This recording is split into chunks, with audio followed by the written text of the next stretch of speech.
Yesterday on this show, we told you about Italy's Intifada style riots across the country a couple of days ago. Rioters were, of course, rioting for a free Palestine and to stop the genocide, or in other words, support the Palestinians in their mission to kill all the Jews. Now, I'm sure, many people saw that. I know many people saw that and, wish they were a part of it. Pedro Sanchez has never been more proud to be an Italian, even though he's Spanish, when he saw that.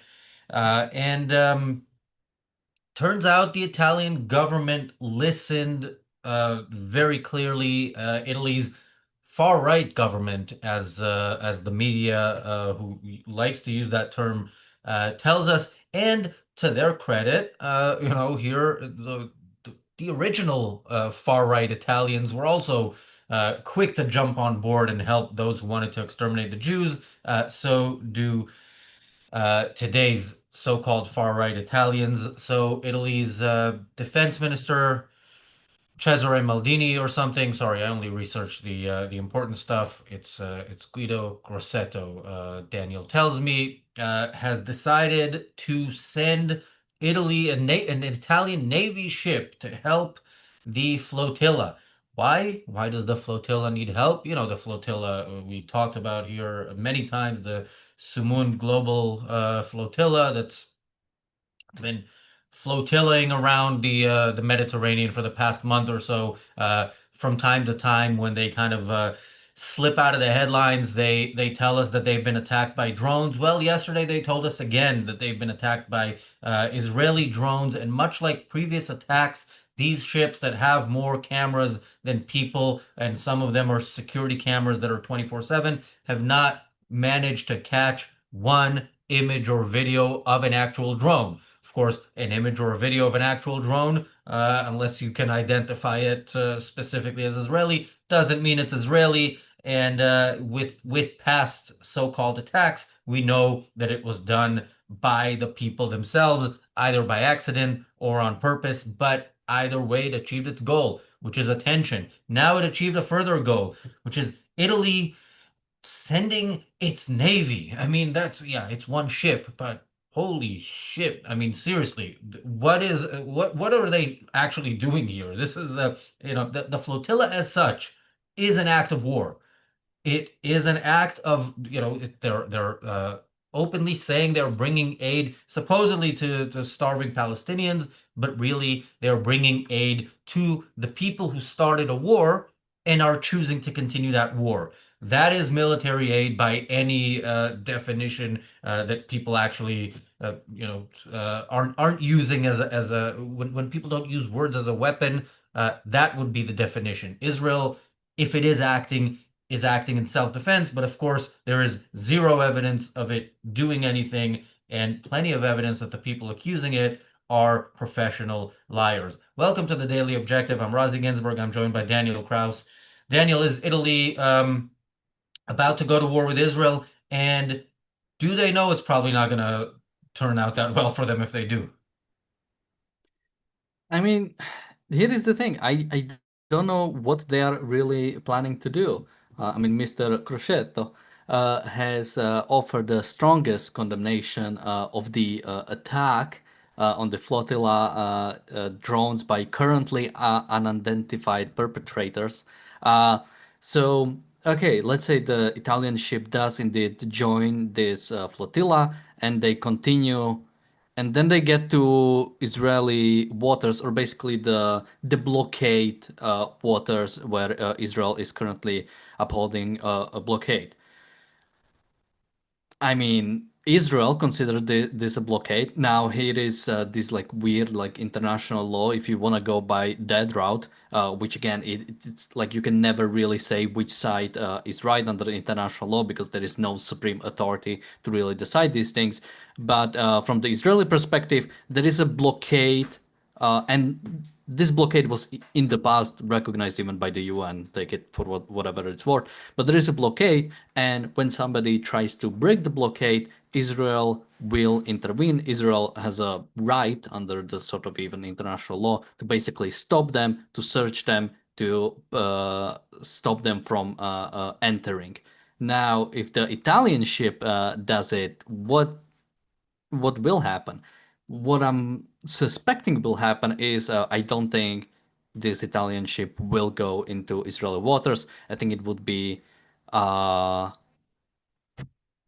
oh Oh, keep going. yeah. Off topic. Um, yeah, I don't think they will continue. I mean, that would be such a weird kind of escalation because Israel would have to do something. It couldn't allow, I mean, it couldn't allow these ships to go in, which of course would be another sort of humanitarian or sort of um, like opinion disaster for Israel because it's always Israel doing something wrong and everybody doing something right.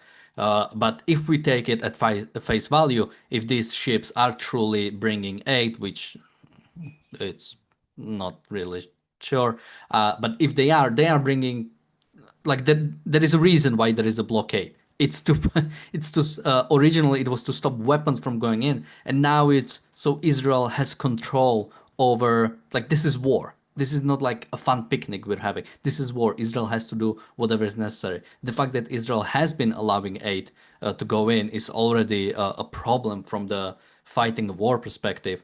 But even then, it should absolutely not permit anything to go in. And this really does seem like a attempt from Italy to push Israel into.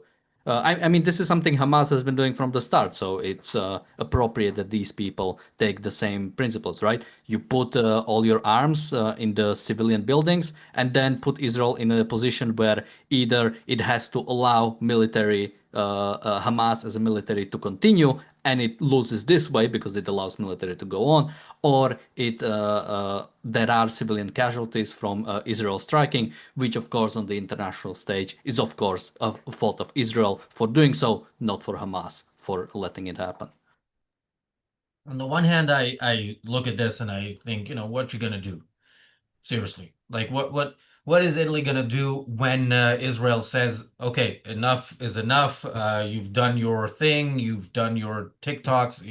If and this is it. You are not coming any closer." Or it does what it did last time, which is just take the terrorist supporters into Israel, arrest them, make them sign something that a month later they do the opposite of, and then let them go. Because, of course, if Israel arrests these people, international pressure will start immediately. And international pressure, world leaders know Netanyahu and know that he is, he breaks quickly under pressure. Now, I've said this the last couple of years. He has surprisingly withstood pressure and is still doing that.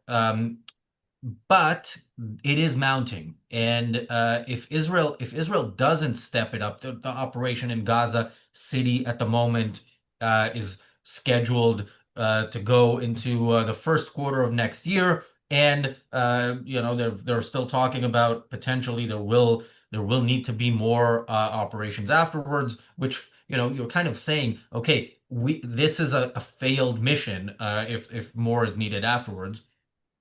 But anyway, the pressure is mounting, and when multiple countries recognized the state of Palestine in the last few days, Italy said it's not going to recognize the state of Palestine until the hostages are returned. So, Italy's position was we're not going to fully reward Hamas for their successful operation on October 7th. We're only going to partially reward them by saying, okay, all is forgiven and forgotten once you return the however many hostages are still alive and the bodies of the ones you've killed. We're gonna forget the fact that you slaughtered over the past couple of years, 2,000 or so Israelis, if you count the soldiers, if you count the hostages that have been killed.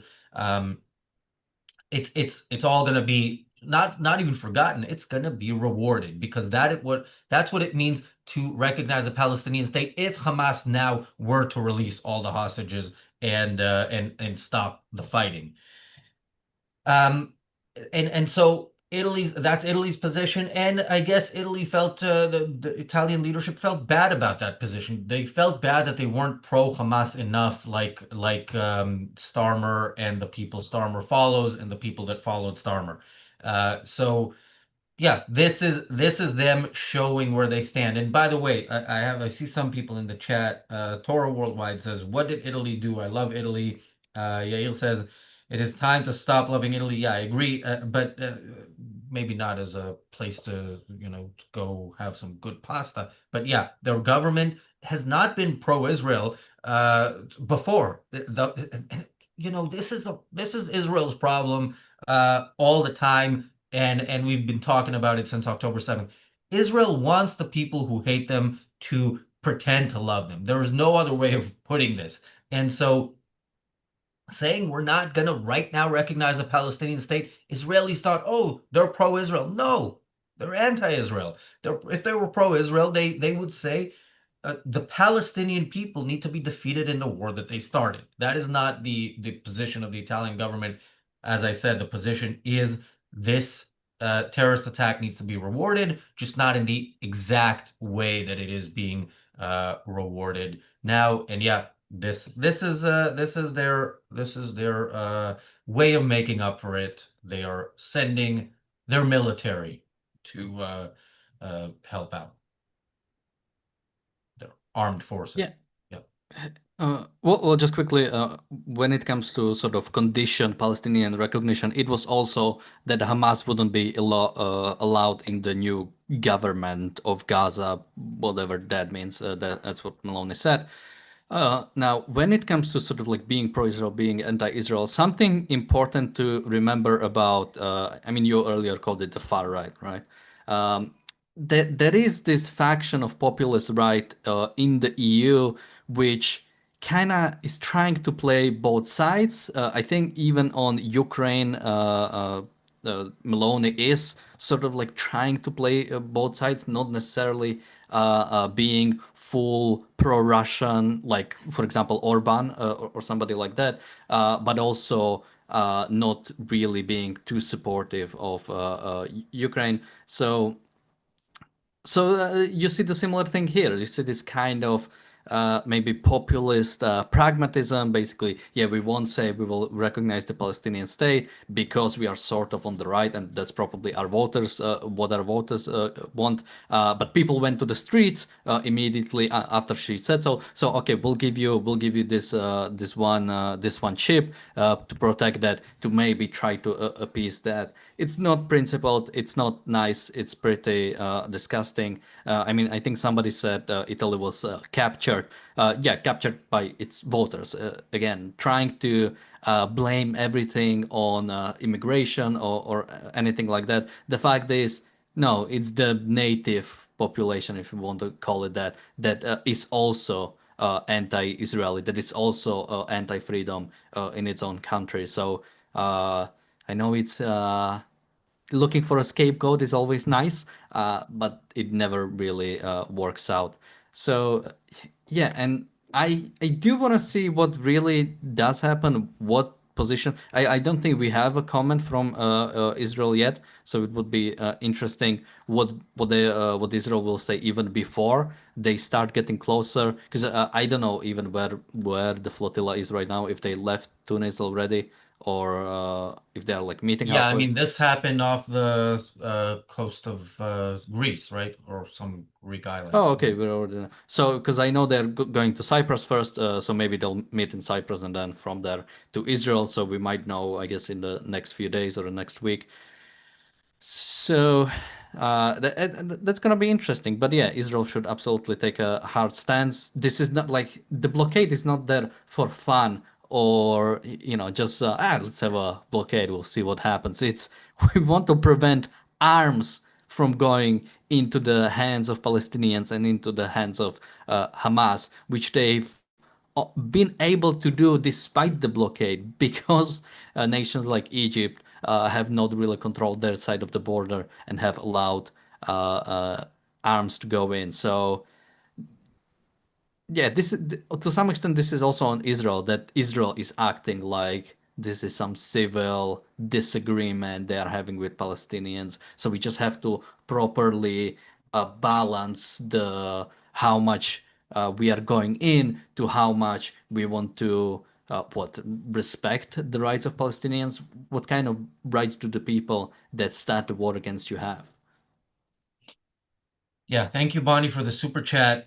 We have a massive influx, not massive, but more than usual influx of pro-terrorism trolls in the chat. One of them says, um, what about the war crimes of the Zionist state? Clearly, you're new here because we talk about Israel's war crimes all the time, the crimes that Israel is committing in this war, the crime of feeding the Palestinians who started this war and are continuing it. And if Israel did not send or allow aid into Gaza, this war would have been over in October 2023. The crime of sending soldiers to their death to prevent Palestinian so-called civilians from dying, and in the process damaging their chances of actually winning the war and defeating the enemy. So yeah, welcome to the channel. Scroll back on this channel and see some of what we've said in the past. A good place to start is our October 9th,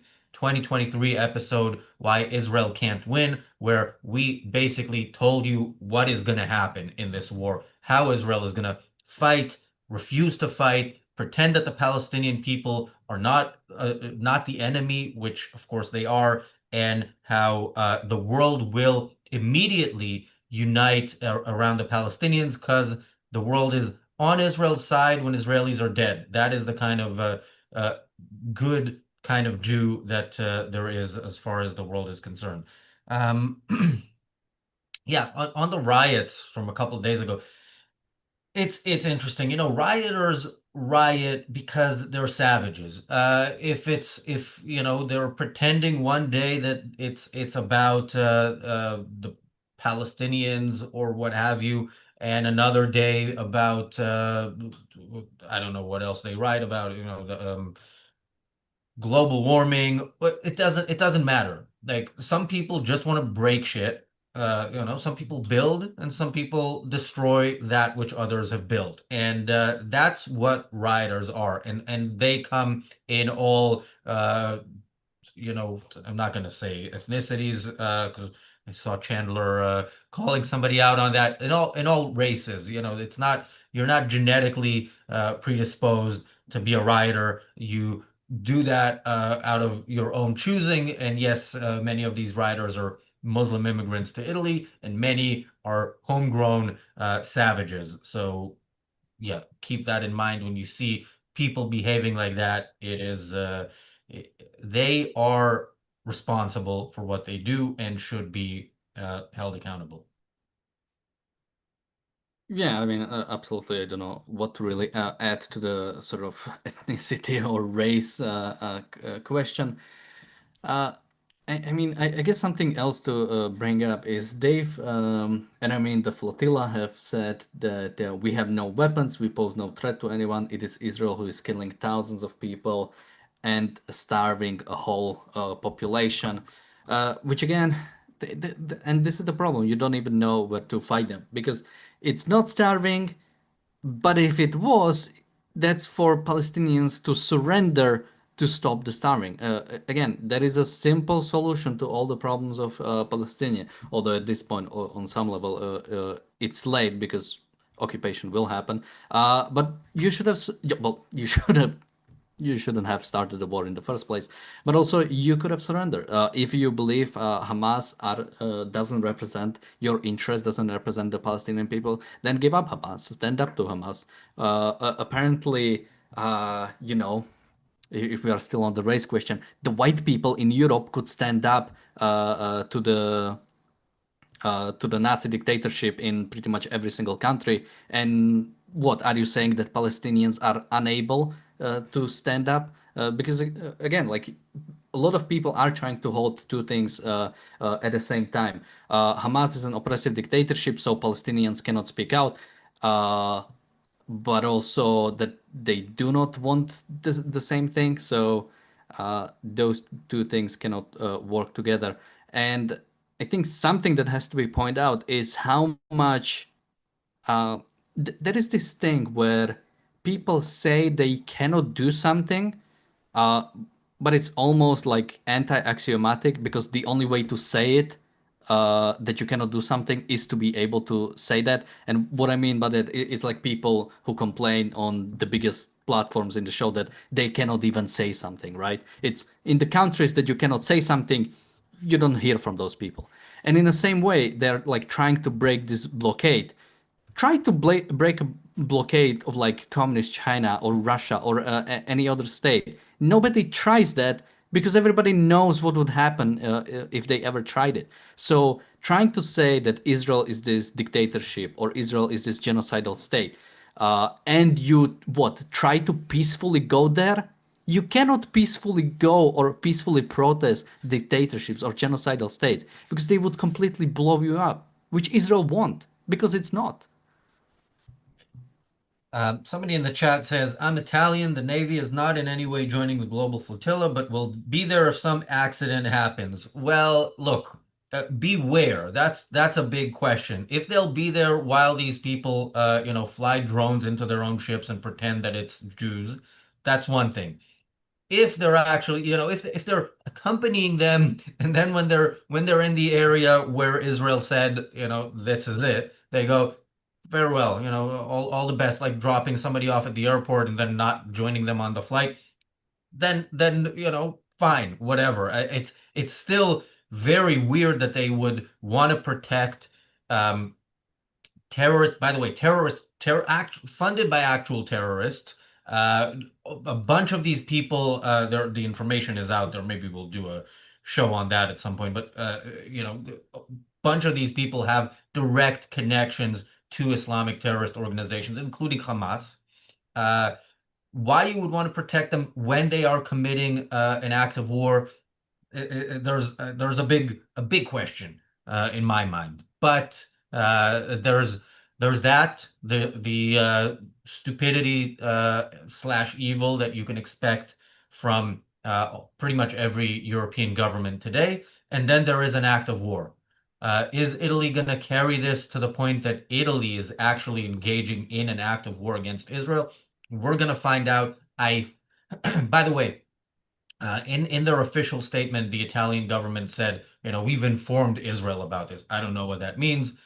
But yeah, how far they'll carry it is something we're gonna find out soon. I strongly suspect, like I said, that they will not uh, actually cross the line, and if they will, it will not work out well for them unless Israel is ready to be done for. Thank you, Jonathan, for the super chat. I will get to the question you're asking in a bit, but Daniel. Yeah, I mean, somebody in the chat said diplomatic incident, which is an interesting way to have phrased what would happen.